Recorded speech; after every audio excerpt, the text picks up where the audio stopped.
Hello everyone, I'm Brian, welcome back, let's go ahead and continue. It should just be personal pursuit, never a global goal. If you do this one thing, India, Pakistan, all these nations and many other nations coming together will become a reality.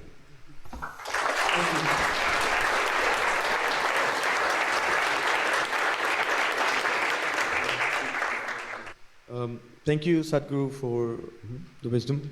We would now open up the questions for the floor, and if anyone… you can raise your hands. Thank you very much, Sadhguru, for the Where are exciting… you? Hey, I'm here. Okay. Thank you very much for the exciting discussion. So I wanted to ask, normally as students, we start the term very excited, and we do things very, as you said, blissfully. But by the end of the term, with a lot of outside pressure, we move from blissful to stressful. So my question is, how to maintain that positive or pleasant state of experience? I like that saying, from blissful to stressful. That's actually pretty good. The reason why I answer is because I just want to see, I want to check my thoughts, whether my advice is good or not, and to see if I match with Sadhguru, if I have the same way of thinking, or maybe it's a little bit different. Um, I get what you're trying to say. It's not necessarily that they go from blissful to stressful. They're generally always stressful. You're going to college, It's expensive. At least maybe in the United States, especially if you don't have a college. What do you call it? Those grants and stuff. But anyways, you can almost say this kind of like with work. Any kind of thing that you have to do something and you earn something, it's a very similar look through it. When you have a job, you're excited that you have a new job, but are you able to perform? Can you do your new job? So it's stressful. And maybe you have a stressful job like working customer service, or maybe, I don't know, dealing with the public. You kind of, I guess, for me, I just understand that. How do I look at it from her perspective? Maybe I shouldn't even answer this because it's kind of difficult. You have to look at it just like it's a school, it's an education. You obviously you want to pass, you want to learn, and being stressful is not going to help you. As a matter of fact, being stressful is detrimental to learning and memory retention, I'm sure. I'm not sure, but I'm pretty sure being stressed out is not great for remembering stuff. um, I can't really think of any advice necessarily, other than just obviously, once you're enlightened, you don't really stress over it. Again, I'm trying to think of practical advice here. Let me put it that way. Obviously, one practical advice: stressing out is not going to help you in any way. So, take this college course like you do with any other course in life, like any other course, like in high school and everything. It might be a little bit more difficult, but it's going to be roughly the same. It's still schooling. Um, Study. Don't go partying. It's a very difficult for me to answer because it's kind of I don't know how to describe it. It's a little bit of a different situation.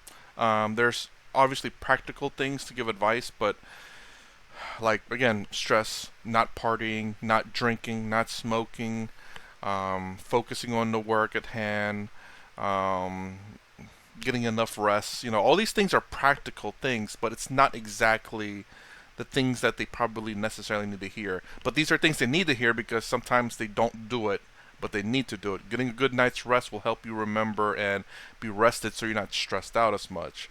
Not partying or drinking or smoking, those things will take time away from studying or resting, and those are kind of a bad thing to have. Be abstinence of that stuff for 4 years, so, while you're in college, and then after that you can just go ahead and smoke and drink if you want. You'd be saving yourself some money too during college if you don't drink and smoke.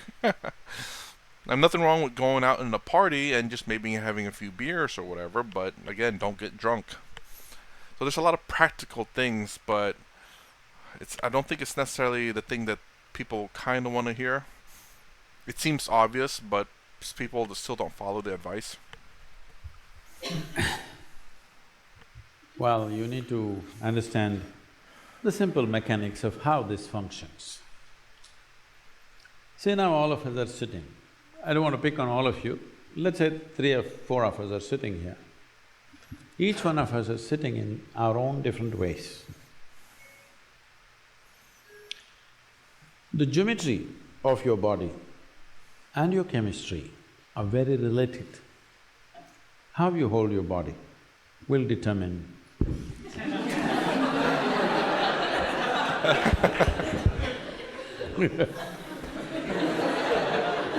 I'm a quick learner. Listen. From the simple things, yes, but sure, but grasping the idea behind what you're trying to learn is a little bit difficult, and it's understandable. I was in that boat too. So, no.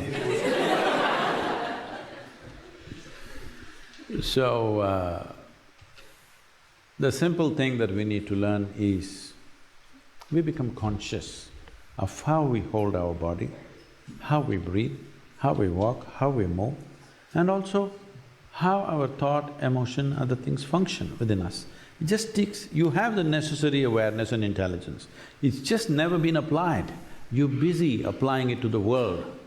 By applying it to the world, a few situations in the world may change, but your experience of life will not change. See, as a generation of people, never before another generation of people knew these kind of comforts and conveniences that all of us are enjoying, isn't it so? Hello? Aren't we the most comfortable generation ever? We are. But are we the most joyful generation ever? No. So obviously, by changing the outside situation, we can create comfort and convenience. You cannot create well-being, because human experience happens from within. This is not just a random thing, there is an entire science. As there is a science and technology to address external well-being, there is a whole science and technology to address inner well-being. Today our education systems, I'm sorry, I'm not making a critique of an institution like this, our education system from kindergarten onwards, there is nothing about you. You're reading about the worm, you're reading about the butterfly, you're reading about the plant, you're reading about the globe, you're reading about other galaxies, nothing about this one. Yes? But human experience is 100% manufactured within you, is it so? Have you seen in the same given situation, one person is thoroughly enjoying it, another person is immensely suffering it? So obviously it's not the situation, isn't it? You can do whatever you want. Because they did not handle it properly, they invented heaven. Okay. Heaven means what? Should I go into this? No. Anyway, everything is fantastic out there. That is the marketing. Why nobody wants to go today? Because they don't know if it's really there. When somebody believes that it's really there, they will do totally dastardly things. All others, just a little psychological, hold on. Food is best. If you're, in Hindu heaven, food is fantastic. If you're a if you're a foodie, you must go to Hindu heaven. In another place, all those white-gowned ladies are just floating around in the clouds. If you like that kind of ambience, you go there. In another place, you'll encounter virgin problems.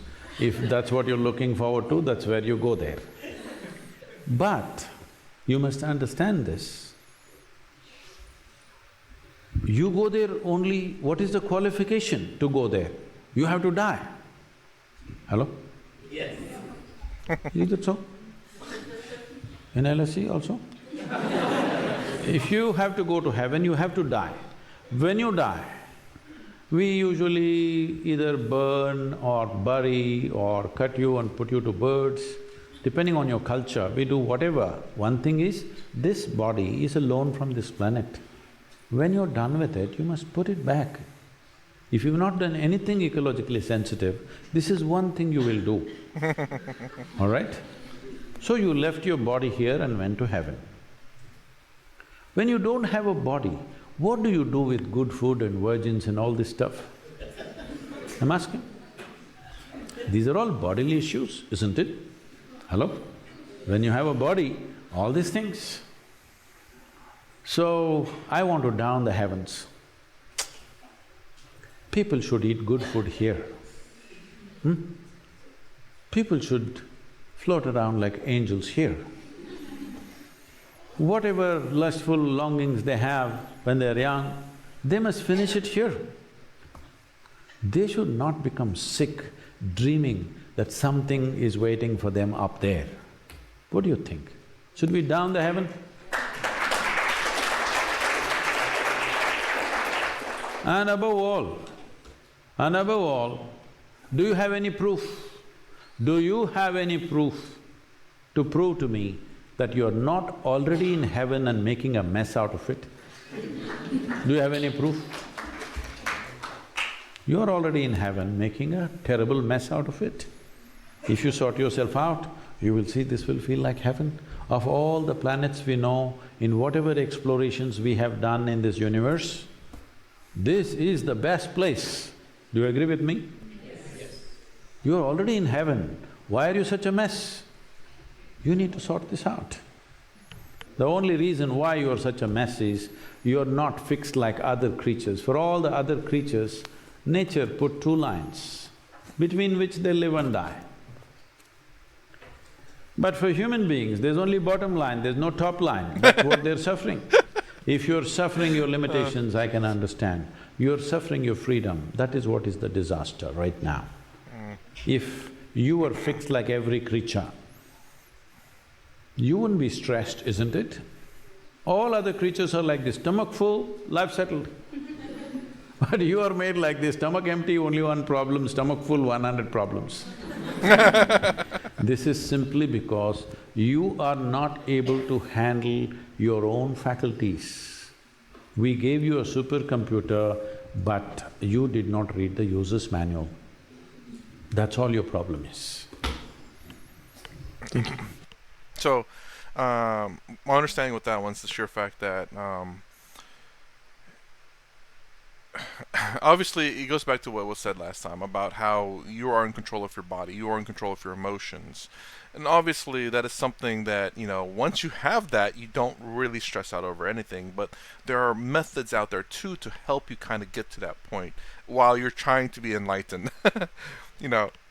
Like obviously people who pray or who do yogas, who do certain practices to help them get to that stage of enlightenment or moksha. But until you get to that point, you need techniques and stuff to be able to handle the stresses in life or the issues in life that happens, Of course, understanding that you are the master of your own body, you are in control of your emotions. When you understand that, you can, and when you really understand it, let me say that, you can actually subside a lot of the unnecessary emotion that you get. That's what I've learned. Again, I go back to just this phrase really changed the way I thought. It was in my world religion class. It said, life is suffering. Once that was said, I said, no, it's not. This is what I legitimately thought. I said, childbirth is not suffering. Wait a minute. Coming out sucks for the woman. So I was like, okay, never mind. There may have been blissful after the fact. Joyful after. I mean, it was still joyful, but painful. I was like, wait a minute, let me try to think of something else then. Like, Then I thought, okay, let's say doing something joyful. Let's say, I don't know, going to an amusement park.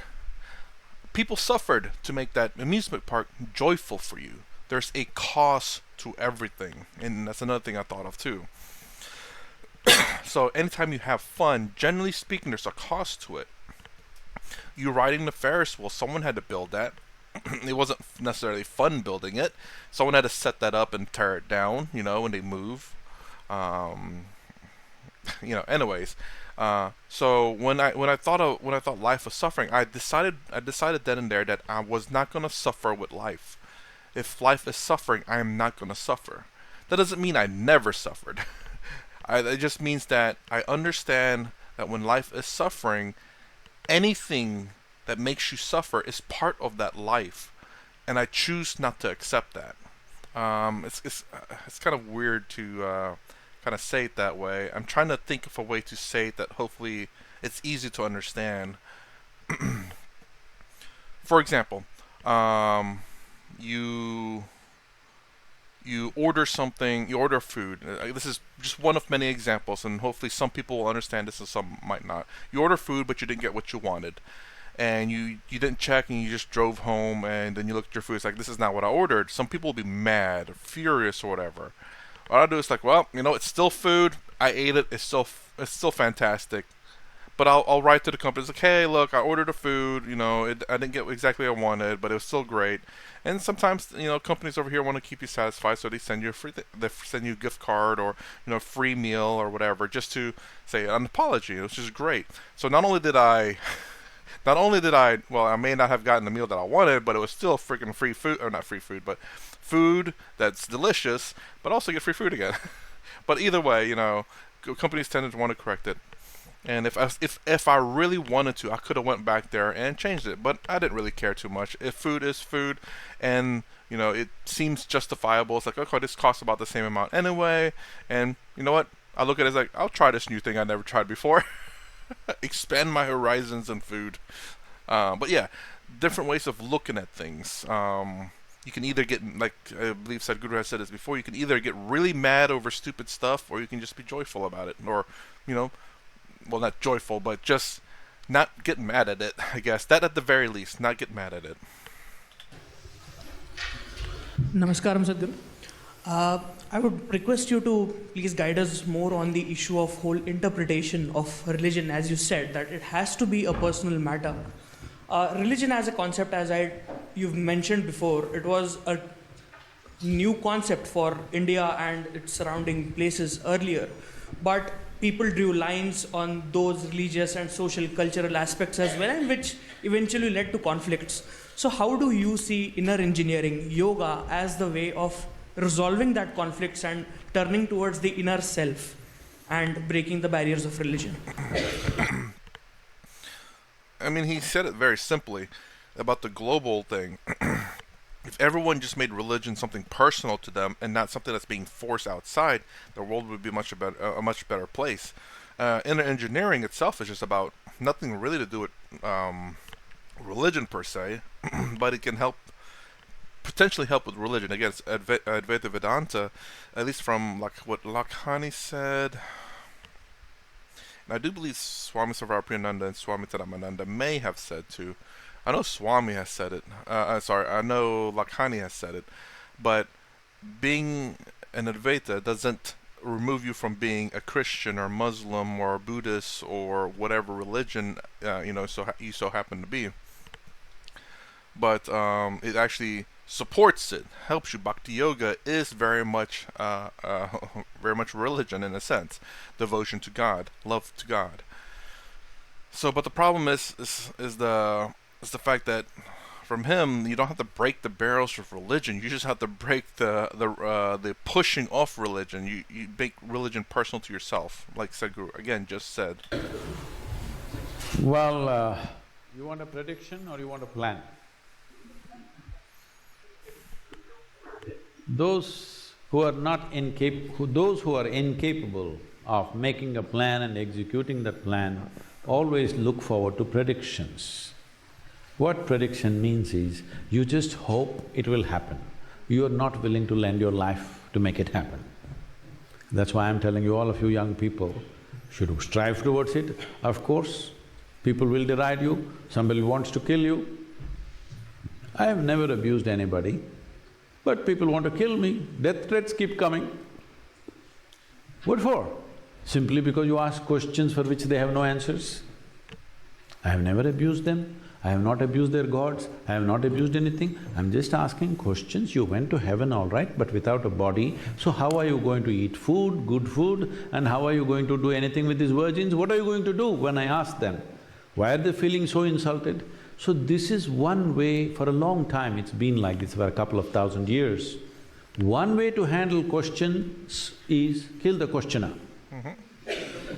It's been an effective way till now, but no more. It's not going to work like that.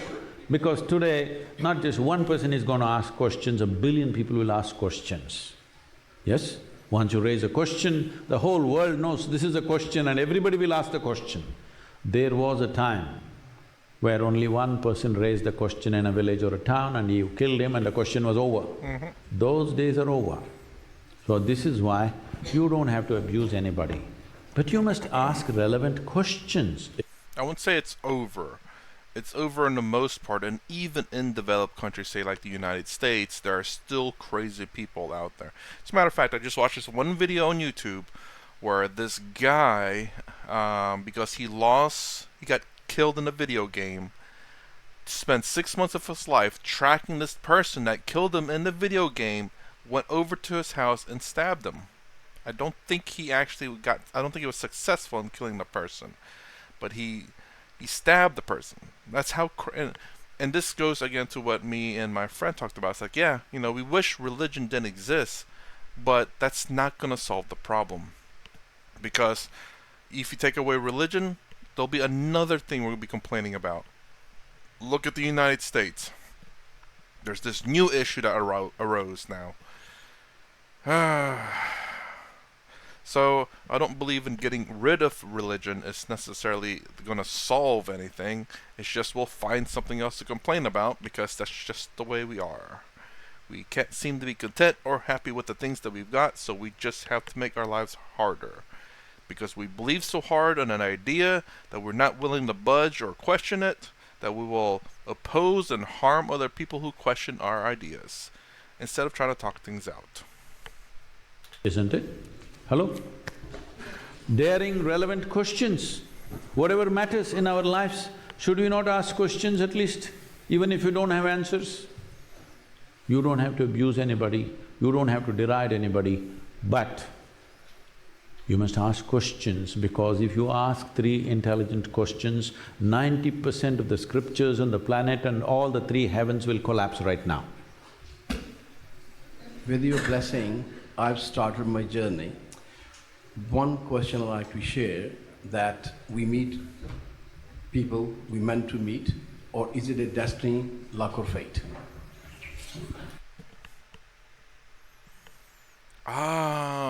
Destiny, luck, and faith. Ooh, I have an issue with luck. I really want to kind of talk about that. It's very, very interesting. I want to start up my members only channel with related to things that are not in terms of this reactions, just more of my thought on like the idea of luck being a religion all to itself. Anyway, destiny and fate are, I believe, to be the same thing, so there's no difference. Are we meant to meet people? No, I don't believe that. We just so happen to meet people. Like, there's nothing out there that controls our lives besides ourselves. Are we influenced by the decisions we make? Absolutely, but we ultimately make the decision in life. This goes back to the free will and determinism, I believe, that I've talked about before. I'm back and forth on that, honestly. But are humans kind of predictable? Yes. That doesn't necessarily mean that we're destined or fate to do something. Do we have habits? Sure. Are we influenced with the decision we make based on the things that we've done in the past, or things that we enjoyed in the past, like food or people or interactions or accidents or health crisis or joyful and blissful things? Absolutely. If you know all these things about a human being, you may be able to predict 90% of what a person does. That doesn't make them destined or fate. It's just because they have preferences that they like and enjoy, so they choose those things. Have you just fallen in love or something? Huh? No, because I don't want to disturb the romance.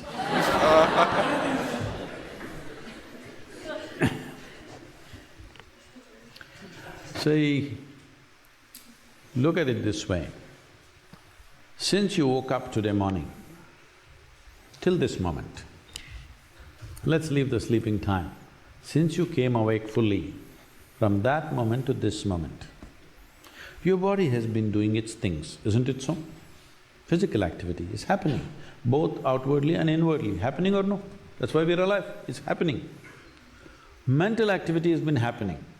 emotional activity is happening, energy activity is happening. How much of these 4 dimensions of activity did you perform consciously from the moment you came awake till now? How much do you think? What percentage? What percentage? Well below 1%, believe me. When you perform activity consciously, less than 1%, over 99% is unconscious. Everything will look accidental, isn't it? Everything looks like divine intervention. Because 99% of the time you're unconscious. Do one thing. When you drive today to wherever you drive, 99% of the time, close your eyes and drive. You will see how many people you will meet.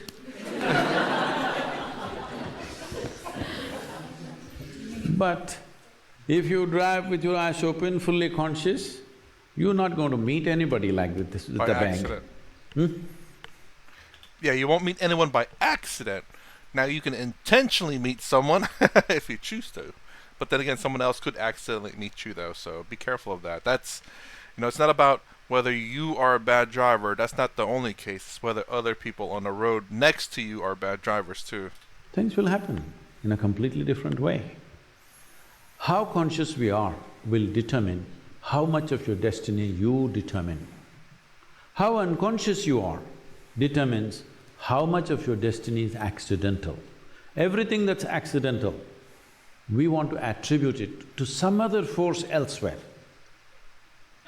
No, this must stop. We must understand, it is we. Is there no other force? Of course. You didn't make the creation, nor did I, all right? You did not create this creation, nor did I create this creation. There is, but that is a different dimension altogether. And what is happening with you right now is entirely your making. From where you come from in India, is the only culture on the planet which constantly told you, your life is your karma. Karma means you're doing. Your life is your making. Whatever may be happening, you may be able to logically figure out why it is so, you may not be able to figure out, but still you know one thing, if this is happening to me, this is my making. This is the greatest empowerment you can have, when you understand, my life is my making. Whatever happened till now, it doesn't matter. How will you make your tomorrow? I'm asking you. If you clearly know 100%, my life is my making, how will you make the next moment? How will you make a tomorrow? How will you make your future in the most beautiful way? Isn't it so? That's what needs to happen. So I have to… Okay, I'm gonna actually pause it right there, just because I think I might be rambling too much. But yes, I think that's another thing that a lot of people need to know, is the fact that their life is their making. But how would you translate that? It's like, what do you mean my life is my making? And this is the thing where I do my translation or my interpretation of it to how do I say? I don't want to say layman's terms, but I guess terms that I would assume people that have my same knowledge, not knowledge, but same culture or understanding of words, that's the one I'm looking for, my understanding of words would understand. Because obviously when Sadhguru talks about dimensions, what is he talking about? Does it mean like the fourth dimension? Does it mean the multiverse dimension? So Sadhguru uses the word dimensions quite a bit. I'm still trying to understand that. I think I understand some of it, but sometimes I don't. But also in certain words he uses, I do believe people will know what he's saying, but not understand it. So that's the translation part. But mind you, the translation part is my understanding of it with my own personal life experience. I try my best, but I'm not always right. So, and I 100% agree with Sadhguru there about the sheer fact that when you realize that your life is your making, that you are empowered. But your life is your making is also the same way saying, you are responsible and be responsible. Because when you are responsible for something, you have the power over it. When you're responsible for yourself, you have the power over yourself. When you are responsible over your life, your decision making, your car, when you're responsible for your child, you do have power over your child. To some degree, not always 100%, power over them, but and as your child grows up, obviously you lose responsibility for them because they become an adult and they can make their own decisions, which they need to anyway because they need to be responsible for themselves and you won't be here forever. So, your life is you're making. Take responsibility for your actions. Again, I understand some people saying, "Well, yeah, but what about the outside world? This is hard times. The pandemic ruined the world. Inflation is happening like crazy. I'm not making enough money." You're absolutely right on all those things. When they say your life is your making, it's not necessarily that you're saying you have control over the world, but you can make decisions in your life to improve your situation, or whether you want to stay steady in your situation, or decisions in your life that could ruin your life or make your situation worse. That's what he means by your life is your making. It's not necessarily meaning that in the positive sense. It's merely saying this in a neutral sense that it is your choice in what you want to make in your life, whether that's good or whether that's bad. Or whether that's just neutral. It's like, I think I'll stay in my job right now. It's comfortable, I'm not making a lot of money, but it's stable. That's neutral. Where you can do positives, where you decide to, say, talk to your boss or find another job that pays higher and it's a lot better. Or you can make a poor decision in your life, and you say you decided to quit your job because your boss sucks or whatever. I mean, it could be a positive, but not having a job and needing to pay bills, may have put up with that job a little bit longer to find a new one. But that could be a worse situation because what if no one's hiring? So again, your life is your making, and that's. People see that as a positive. I see that for what it hopefully truly is. Again, I don't know if Sadhguru really means it in a positive way. Obviously, we want it to be a positive way, but when you look at it in reality, it should be a very neutral term. It could mean positive, it could mean neutral, it could mean negative. Because of the choices that you make, the responsibilities that you take, it can be good or bad. So that's my reaction to at least whatever part this one is now. It's lasting freaking forever.